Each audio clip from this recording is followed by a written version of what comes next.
Hey there, podcast lovers. Looking for a fresh take on the world?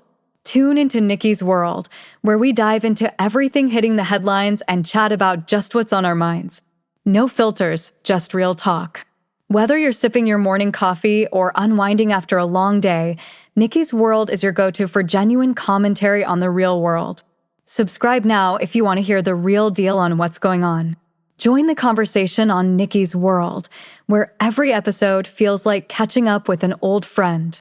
Don't miss out. What's up, y'all? Let's do this.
Oh, hi guys, welcome to Nikki's World. I'm Nikki, your host, and today, guys, we gotta talk about the Trump presidential speech that he made yesterday when he addressed to the nation. We gotta talk about that and so much more. But before we go any further, guys, if you guys love Nikki's World so much, seriously, y'all, can you please consider donating a cup of coffee for me? Because for a price of a cup of coffee at Starbucks, Dunkin' Donuts, and Cumberland Farms, guys, you guys help keep this podcast show alive. You guys help me curate more stories, more topics like this to talk about. I do accept Bitcoin donations. I am on Ko-fi, guys. If you guys want to support, sponsor, donate, and tip to Nikki's World. And also, guys, if you guys want me to model something for you, I accept commissions for modeling. So if you want to do that, you guys can head over on Ko-fi.com. And also, guys, if you guys love Nikki's World so much, seriously, y'all, please hit that like, subscribe.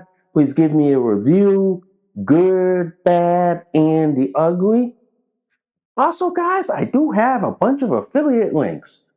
First off is Minds.com. Minds.com is a Connecticut-based social media platform. They are an awesome alternative to Facebook. So if you guys value your right to freedom of speech like I do, and you guys want to be able to say stuff without fear of being blocked, suspended, or deplatformed, well then, guys, head on over to Minds.com. Also, guys, I do have the most awesome, and I mean the most awesome affiliate link with Byrna.com. Byrna.com is the less lethal self-defense company, guys. They make their top-of-the-line Byrna SD, Byrna LE, TCR, Mission 4, and their newest compact launcher, guys. So if you guys value your right to the Second Amendment and your right to self-defense, but you guys want to do it in a less lethal manner, guys, well then, head on over to Byrna.com. And full disclosure, guys, I do own a Byrna LE myself. And also, guys, I do have the most awesome, and I mean the most awesome affiliate link with North Shore Medical Supply. North Shore Medical Supply they make their top of the line North Shore Mega Max diaper, North Shore Supreme pull-ups, their North Shore Supreme diapers, and their Eterna boosters, guys. So if you know someone out there that needs to wear adult diapers, that needs to be put in adult diapers like me, guys, well then, folks, send them on over to my friends at North Shore Medical Supply, and they will make sure that they are diapered up and padded up as always. And before we get this show on the road, literally, guys, if you guys love this episode and any of my other episodes on Nikki's World, seriously, y'all, can y'all please consider sharing this across all the social media platforms that are out there today? Oh, that was a mouthful. That was a mouthful. Yeah. And what's also full is, yes, as always, I am in my North Shore Mega Max diapers with my Eterna boosters and my onesies from then like Little's Laboratory. So I'm diapered up, padded up. Let's get on with the show, shall we? So yesterday at 9 p.m., I was listening to the national address by President Trump last night. There are some good things he highlighted last night, and there are some that I he could have included, but he left out intentionally. Okay. First off, he's giving a bonus to the troops. It's great. That's awesome. At a time when the government was shut down in October and November and they weren't being paid, he's now paying them $1,776, a one-time bonus for anyone 06 and below, which is kind of great for them and which is kind of great for the troops because they desperately need that money and they desperately need that to pay for necessities and all this shit. Okay? They needed that, and that was a good thing, guys. That was a good thing. But the one thing he didn't talk about is the reservists. How are the reservists going to get paid as well? That's the one question I have, is that how are the reserve going to be paid? Because it seems to me, guys, the reserve has been left out, okay? And it makes me question, how is the reserve and National Guard going to be paid? Because the reserve and National Guard have been pulled in to honest duty, such as the guarding the southern border or the northern border, or even like helping out with immigration and customs enforcement, you know? So how are they going to get paid as well? You know, that is a good question. The one thing I did like that Mr. Trump talked about was that he is talking about rebuilding the Navy, like the Golden Fleet. I like the fact that he is revitalizing our shipbuilding industry because we let our shipbuilding industry go at the end of the Cold War, and we didn't fucking realize that, yeah, we definitely need our shipbuilding industry because that brings jobs to this nation. That brings jobs, whether in the defense sector or the manufacturing sector that makes all the parts, the sub-assemblies, and the sub-manufacturing parts that go into the ship itself. So I'm glad that is making a comeback. I'm glad that shipbuilding is making a comeback.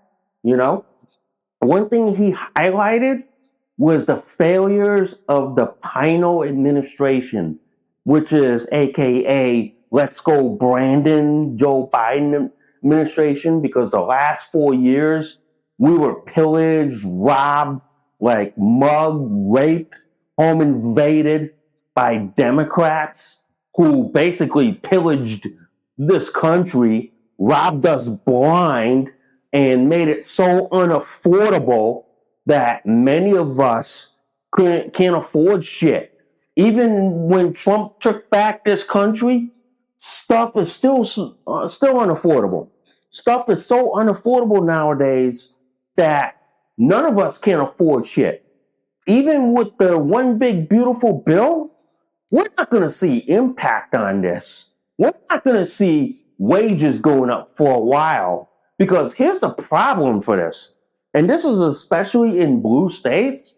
The taxes are so regressive at the state level that even though the federal government is reducing taxes at the federal level, at the state level, you're still going to get punched in the stomach, hit in the gut over it. You're still going to get hurt over it. And the reason for that, guys, is that the state taxes, they're still going to hit you. So no matter what tax cuts you get at the federal level, the state level, you're going to get hit. And the one thing that Trump didn't talk about, and I wish he highlighted this, okay, I really wish he did, is that how do you get the economy back to normal? How do you get prices down? How do you make it so affordable that people, especially the young college grads, can afford to buy a condo, a townhouse, or even a cape house or a small house to live on their own and to start their own life? Trump didn't talk about that. Trump talked about like the wages, the cost of living and all that, which is kind of great, but Trump didn't give a plan for how he's going to reduce the inflation, how he's going to reduce the costs, how he is going to help the young, the college grads, okay, be able to afford their first home, okay?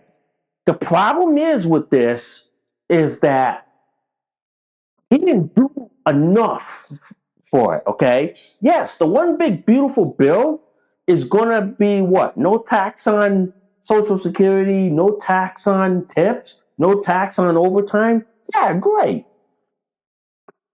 But the one thing he should have hit on and he should have hammered on is how are the people going to be able to afford to live?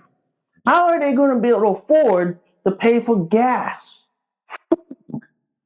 pay their mortgage, their bills, and all that? How are they going to be able to do that in this country? That's a good question here, okay? To me, I think of it like this. Trump only gave like half of his policy and not the whole policy. And to me, it's more like, yeah, he just whitewashed the economy and said, oh yeah, we're gonna lower this, we're gonna lower that, we're gonna lower that. But he didn't give a concrete plan. He didn't tell the American people what he's gonna actually do. Okay? To me, it's no plan at all. Okay? It's basically like this. Going out wearing a diaper and a onesie and hoping that it works. That's what it is. That's what the state of the country is hoping that his lowering costs of this, and this works. But you might see it work in red states, but not in blue states.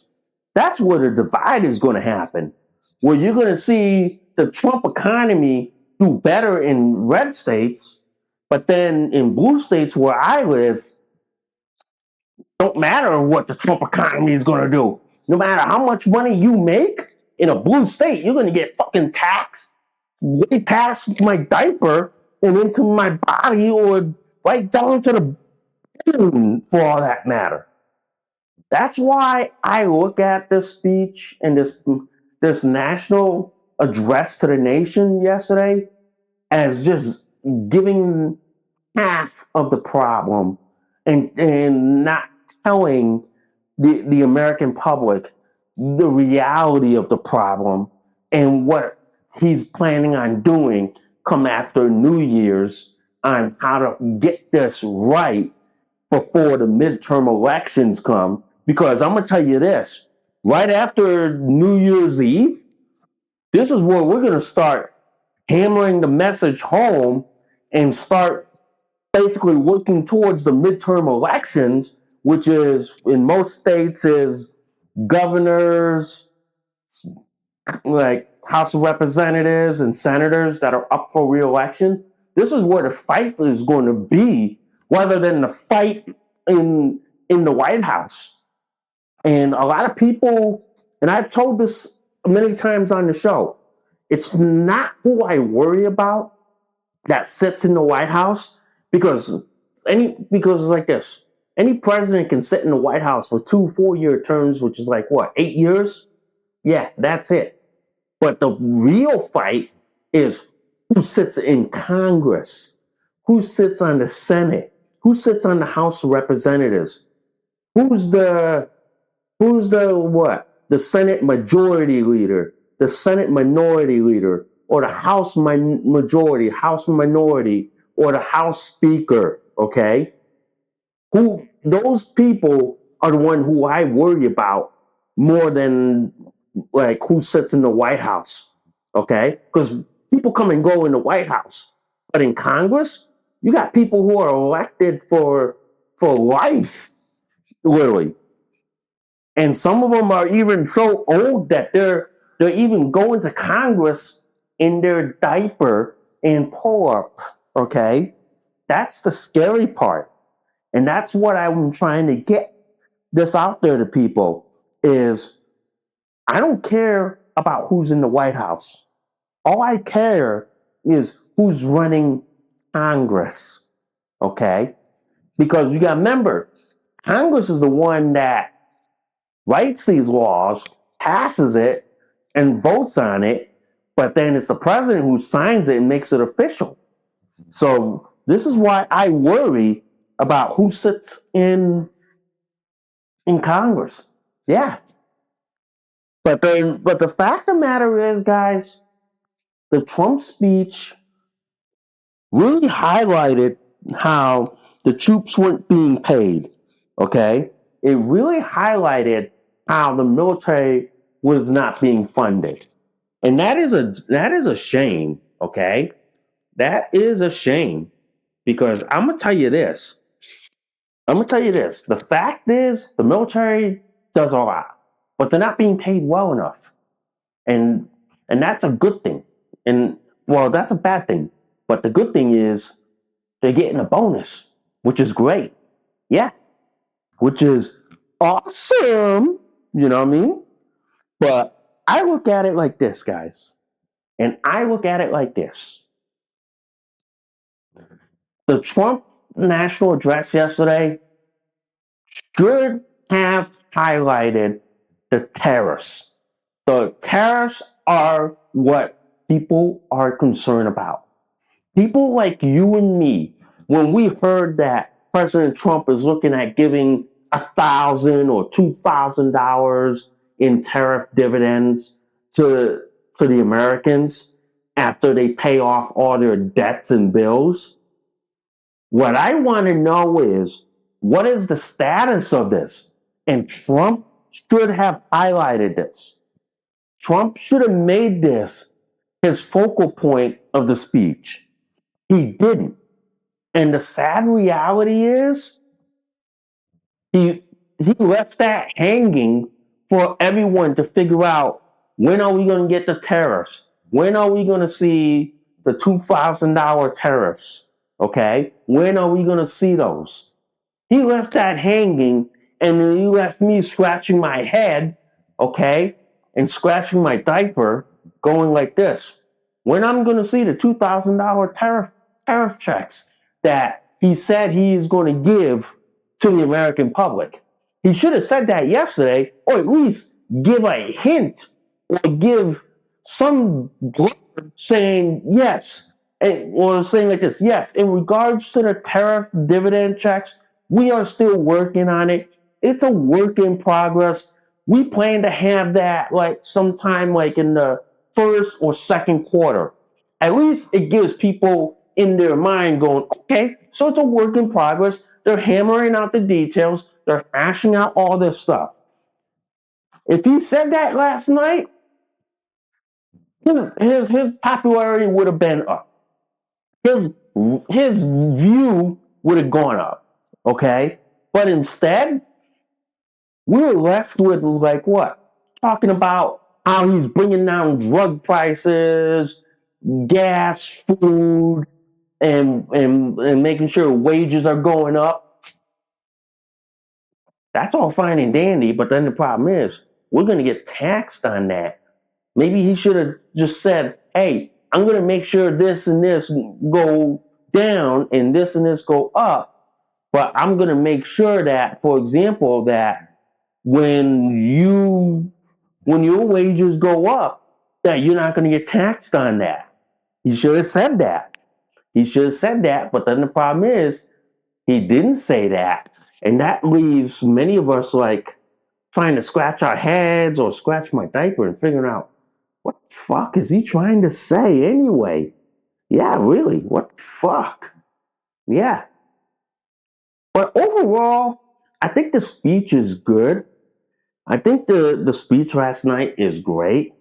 He said a lot of important things that were good for the defense of the nation. Okay. I know some people were saying that, oh, he's going to talk about going to war with Venezuela.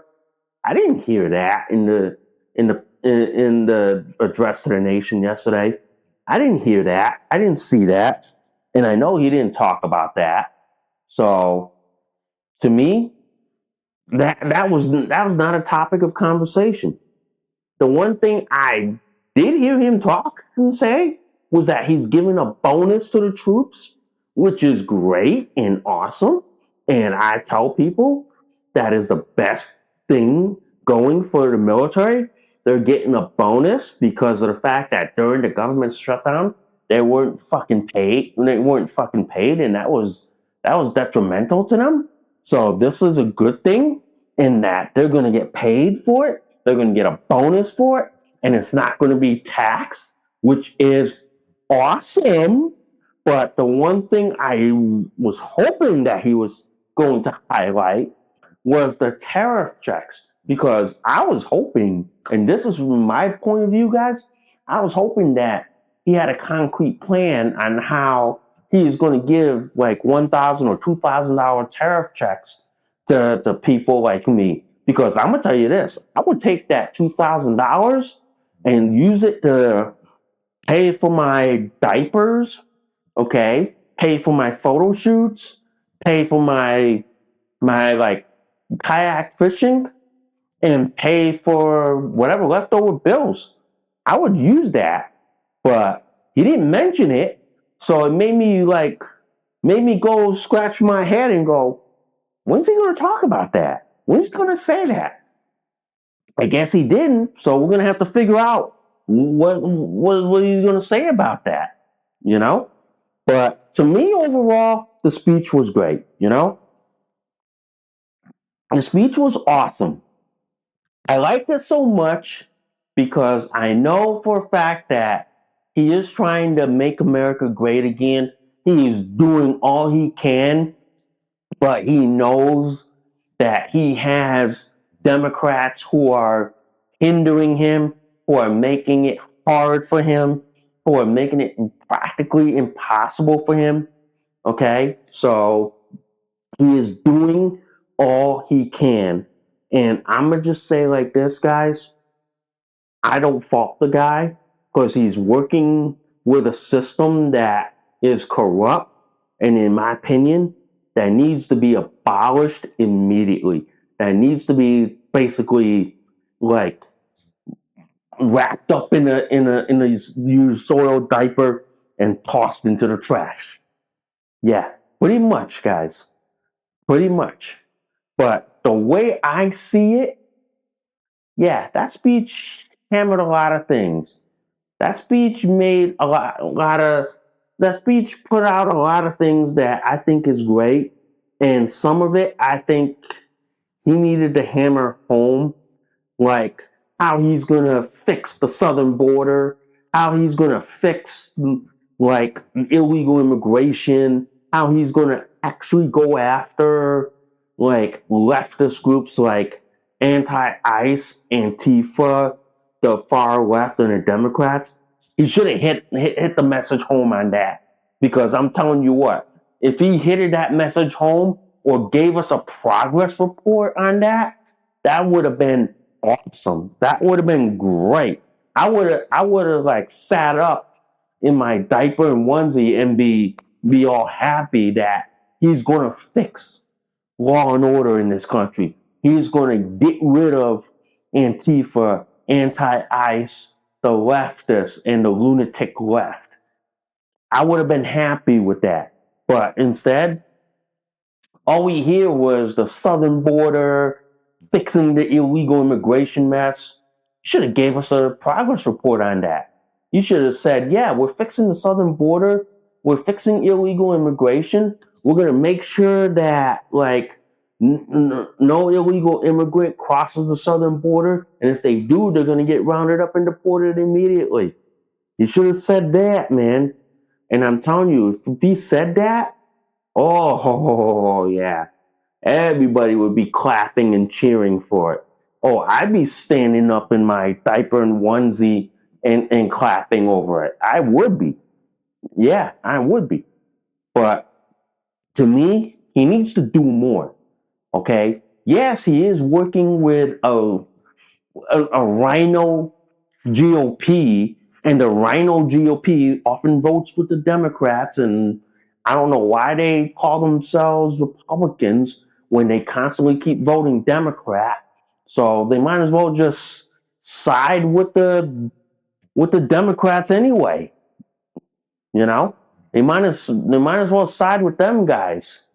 Yeah, but to me, guys, that speech really send a message to this country that we mean business. Okay? We mean business. And it should send a message that says, yes, America's back. We're roaring back. And one thing I do want to highlight, he should have taken the lesson from Ronald Reagan's campaign from the 1980s. Okay? If you're a fan of history, U.S. and military wise, okay, Ronald Reagan made a video called made a commercial video called "It's Morning Again in America." Trump should have taken that format and said this and do the same thing in the context of 2024 and 2025. Okay, he should have done that, and if he did that, oh man, his ratings would go through the roof.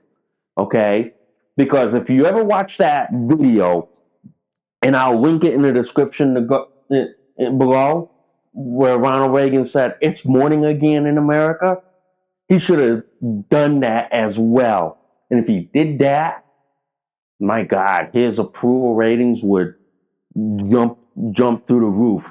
It probably would swell my diaper so badly, guys, that I'd probably be waddling around and being all happy and giddy. Yeah. But to me, he should have done that. He should have done that.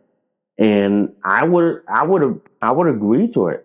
But his like speech to the nation, I'm gonna give it like this: a C plus, B minus. Okay, he got a B minus. He got that B minus because he did help the troops, the military, and talked about securing the border. But he got that C plus because he's trying his best to fix the economy, to fix the mess that we inherited from the last 4 years. And the mess that we inherited from the last 4 years, we're still trying to clean that up.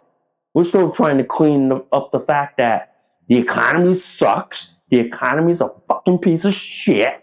Okay? People can't afford groceries People can't afford food. We're forced to what? We're forced to what? Go through the food banks, the soup kitchens for help because some of us that work can't even afford groceries. Yeah, he should have talked about that too. He should have talked about how he's going to help, like where we won't get taxed on this and this and this, and help with bringing wages up and all this. He should have said that. But the fact of the matter is, the economy sucks.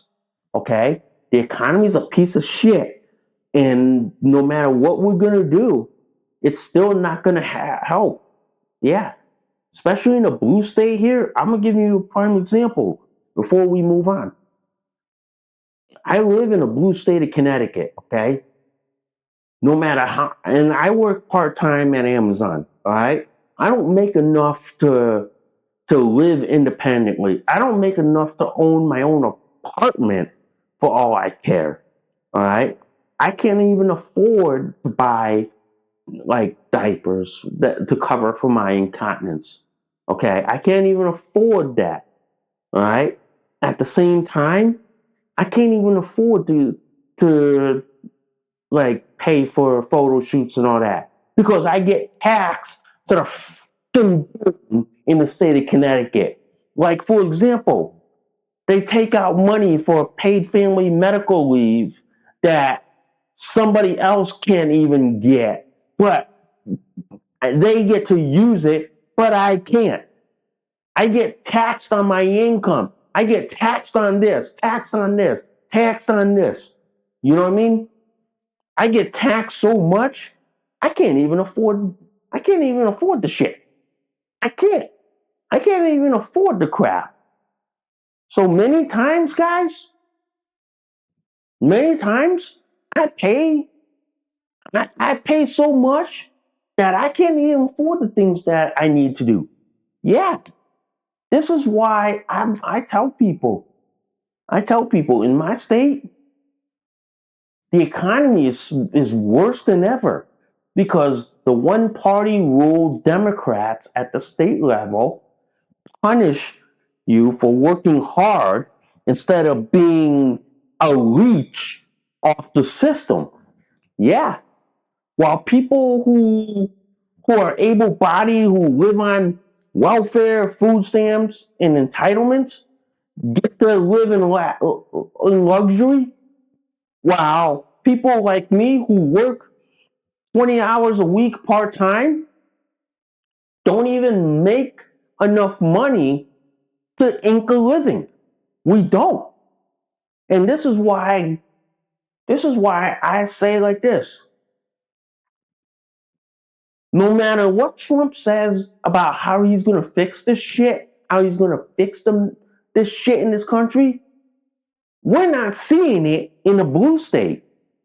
Sure, he's seeing it in a red state, but in a blue state like I live in Connecticut, we're not seeing it. We're never going to see it. Yeah, we are never, ever going to see it. Because you know why? The one party rule Democrats in this state will basically rob, pillage our tax dollars and use it to pay for what? Welfare queens and the illegal immigration and their leftist bullshit. Yeah. While people like me who work and get taxed to death can't even afford to even go grocery shopping. Yeah. That's what sucks. That's what really, really sucks. And that's why I tell people the Trump economy, you'll see that in basically in red states, but you'll never see that in blue states. You'll never see the economy roaring in blue states. You never will. You'll never. But to me, guys, it don't matter. It don't matter. to me, it's just, I'm going to be taxed to the bone. I'm going to be taxed to death. Yeah, because I live in a blue state and I have no way of escaping the blue state to go to a red state or to go to New Hampshire and live in a good state where I can live comfortably, you know? But anyway, I want to talk about this yesterday that happened yesterday. And this was a sudden shock and awe for me. Dan Bongino, who is what? Currently, he leaves his position at next month. He is the deputy director for the FBI. He announced yesterday that he is leaving the FBI and going back to his podcast show. You know, I was shocked because I thought Dan was going to help change the FBI. Dan was going to help this. But I'm starting to hear rumblings he's leaving because I think after what he's seen in the Epstein files and he's seen dealing with the government, including the Justice Department and having a feud with Pam Bondi. I think like this. He's seen enough of it. He's seen it to the point where he's going like this. I should have just stayed doing podcasting. If I knew this shit was going to be this shit in the government, like this and this and this, he should have just stayed and ran his radio show and podcast show, which we all know his podcast show is second only to Joe Rogan. Joe Rogan is what? The king of podcasting here, guys. He makes my podcast show look like nothing. Yeah. He makes my podcast show look like a blog post. That's it. Yeah. But the fact that Dan Bongino is leaving the FBI and going back to the Dan Bongino show, which is awesome. And I have to give props for Dan, and because Dan got me started doing podcasting, because he showed that blogging ain't enough to get your message out. Blogging is not enough anymore. It wasn't enough back then in the 90s and early part of 2000s or anything before 9/11. Now in 2020, like what? I'm gonna say like what, 2023, like that now we're finding out that podcasting is the way to go because we found out like the left wanted the media market, like your print and your liberal media circuit, but conservatives, we cornered the podcasting market through Joe Rogan, Dan Bongino, you know what I mean? But now that Dan Bongino is leaving the FBI and going back to his radio show and podcast show, I hear his show is going to be the number one in the nation. He's probably going to be what, second to the Joe Rogan show, you know? And Joe Rogan has even took everyone from Elon Musk, Trump, Vance, and Mark Zuckerberg. Yeah. So his show is the number one in the world. But Dan Bongino is number one in the country. So I'm glad that Dan Bongino is coming back to podcasting, because the way I look at it, this guy is gonna help us win the midterm elections coming up, because we need his voice. We need his guidance, his directions on how to fight the left, the liberal media, and how to call him out.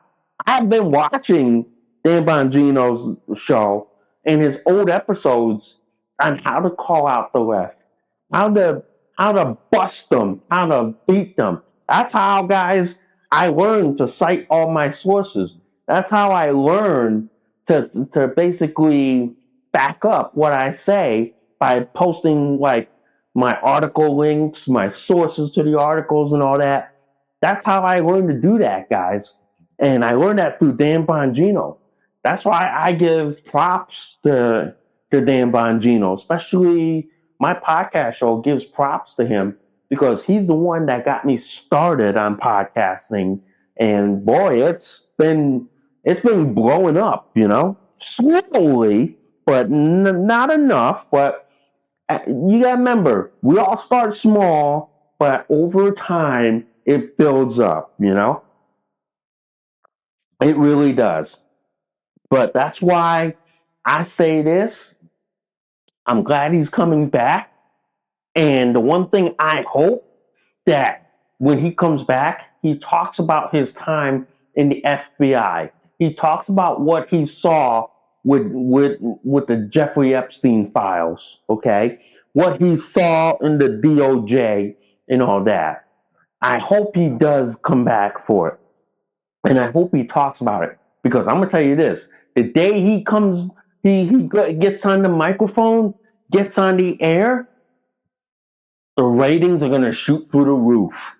Rumble is going to explode like no tomorrow. Okay? Social media is going to be lit up like a fucking Christmas tree. And I'm telling you right now, the left is already probably freaking out and having a fucking meltdown in their diaper. They're probably going to be fucking freaking out because instead of Dan Bongino being at the FBI, being like muzzled and all this shit, now he's going to be leaving, going back to his podcast show and radio show. The left is going to have a fucking freaking nuclear meltdown like no tomorrow. And they're going to have the freak out of a lifetime. You thought Trump being on Joe Rogan scared the left shitless. Dan Bongino back on the podcast circuit and the radio circuit, the left is going to have a freak out. The left is going to have a temper tantrum, a nuclear meltdown. They're probably going to need a diaper change afterwards, So they're probably going to need one. But unlike them, me, I'm in my diaper until they leak in soil. So they'll probably soil faster than I am. So that's a good advantage. But I'll say this: the day that Dan Bongino signs on back on the air, signs on the podcast show, oh my Lord, everyone's going to want to listen to it, download it, watch it on Rumble, you know what I mean?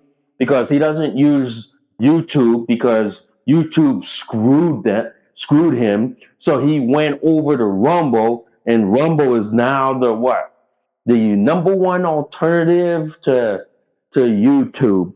And everybody that got booted off YouTube is flew to Rumble, which is awesome. And by the way, ladies and gentlemen, all my podcast episodes not only are syndicated on YouTube, but they're also backed up on Rumble.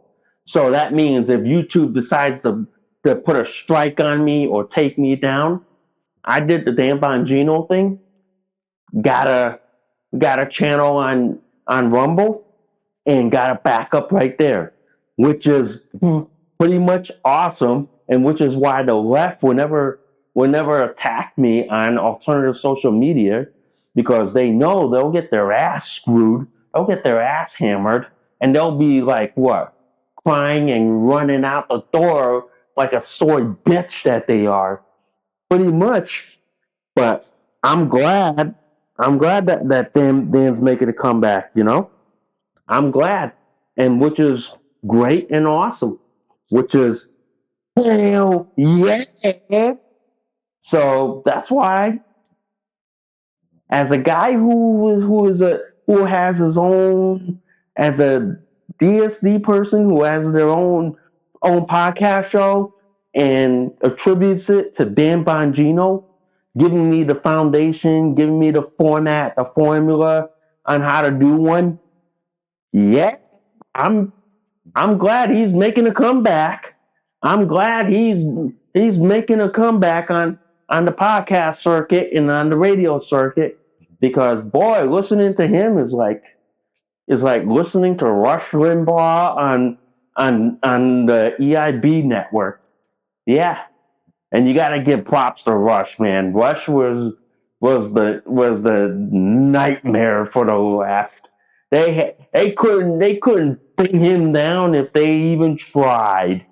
So that's why you got to give thanks to Rush Limbaugh and all that. All right.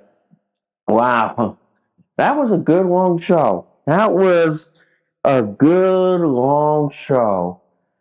Man, and I even made it. I even made it in my diaper and onesie, and not even leaked and soiled. Wow, you guys, you guys are like pretty much awesome, man. You guys are pretty much awesome for me. You guys helped me made it through without leaking and soiling in my diaper, which is way great and awesome, guys. So anyway, guys, I want to thank you guys for listening to Nikki's World.